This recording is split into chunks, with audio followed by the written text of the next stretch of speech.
Basale bekhexile ngesikhathi kuphutshuka iy'ndaba zokuthi kungani uJathi engeke sabonakala laphana-ke kwimpucuzeko, njengoba eke waveza ukuthi akaselona ilungu noma-ke labahleli bemicimbi omkhulu kamaskandi waziwa laphana-ke eThekwini impucuzeko. Sawubona kuphi nekuphi lapho ngikhona umbuzo njengamanje. Ukubingelelayo yena Martin Ntoto, intombi zomqomela amehla akhe abanye zibaqonela imali kwazi. Ngana kwethu ngabe ukuthi kulekho lokuqala lanxa uthonze kulungile upress i-subscribe button. Ngokuconfirma-ke kwelanga laphana-ke iphephandaba Ilanga lithi-ke lona uJathi noMxolani Mcineka babange imali, ingakho uJathi ekhetha ukuhoxa kwimpucuzeko uMaskandi Festival. Okuthiwa omcineka bebemxhopha uJathi kuthini ingakho imali bebeyidla bodwa emakhoneni engazi umfoka ngobe. Njengoba-ke udaba liphumile laphana-ke kuyasho ukuthi ngampela abantu babe nemibono ehlukahlukene mayelana nalolu daba, njengoba-ke abanye bevezwe nokuthi hawu cha bengeve ethembakele umcineka-ke omunye obe umhleli kanye noJathi abekuyibona bebephume phambili ukuthi-ke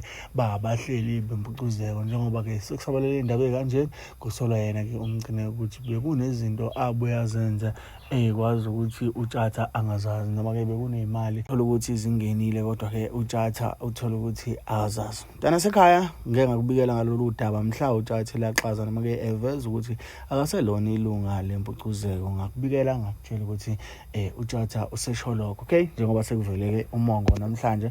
Ngiyafisa ukuthi ngizuvo lakho mayelana nokulaxaza kukaJathi impucuzeko nokudla kukamcineka imali engamtsheli umfoka ngobe ukuthi kuthini ukuphawula kwakho mayelana nalolu daba.